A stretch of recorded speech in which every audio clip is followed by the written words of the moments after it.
Hello दोस्तों, केना छी अहाँ सब? अहाँ सबके स्वागत करै छी एक नया ब्लॉग में। तो चलू आइ के ब्लॉग में अहाँ सबके देखाबो जा रहल छी बहुत ही फायदेमंद, बहुत ही सेहतमंद, बहुत ही हेल्दी आंवला के अचार। तो देखियो, आंवला के अचार के उबाल के नहीं बनाबक छै अचार, हम बनाए बिना उबालने हैं। हमरा सबके इम्हर आंवला के धातरी कहल जाइ छै, लेकिन हम आंवले कहब जे सब गोटा समझ पाबी। तो देखियो, आंवला के जेना गाछ से तोड़ के आनै छियै तऽ हरियर हरियर रहै छै, तो ओकरा बढ़िया से धो लेब, एकदम बढ़िया से पानि से साफ कऽ लेब। ठीक छै, ओकरा एक दिन रौदा में सूखल ले धऽ देबै जे सबटा पानि बढ़िया से सुखा जेतै। ओहिके बाद ओहिमे हल्दी मिला देबै।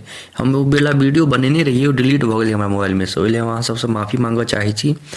तऽ ओ हल्दी मिलेलाके बाद फेर 5 दिन रौदा में धऽ देबै तऽ एहन उज्जर भऽ जायत, एहन टाइपके भऽ जायत धातरी। का उबालक नहि छै, बॉयल तॉयल नहि करक छै, ठीक छै।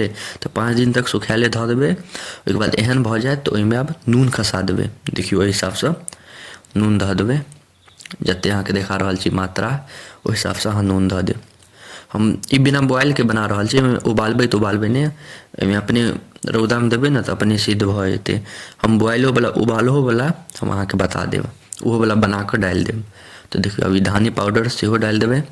अहाँ सब मात्रा देख लिअ कतेक की छै।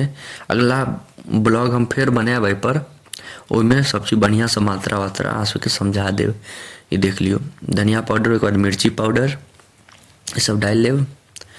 एहिके बाद हम बॉयलोवला धातरीके अचार, आंवलाके अचार बना कऽ डालब, ओहो सब अहाँ सब देखब उबालि कऽ केना बनै छै।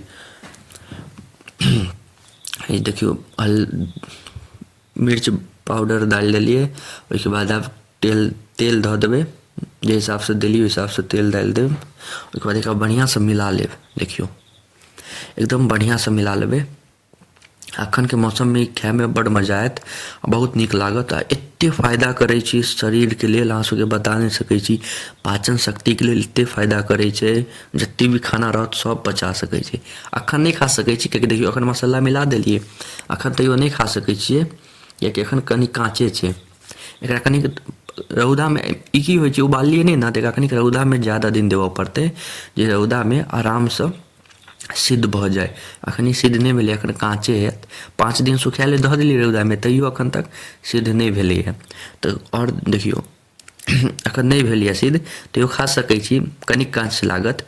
तखन आओर रौदामे बढ़िआँसँ सुखाएले धऽ देबै ने तऽ 1 नम्बर बनि जायत। तऽ अहाँ सबके ओहो देखा दै छी। देखियौ, एना मसल्ला सब मिला लेब। ओहिके बाद रौदामे बढ़िआँसँ सुखाएले धऽ देबै।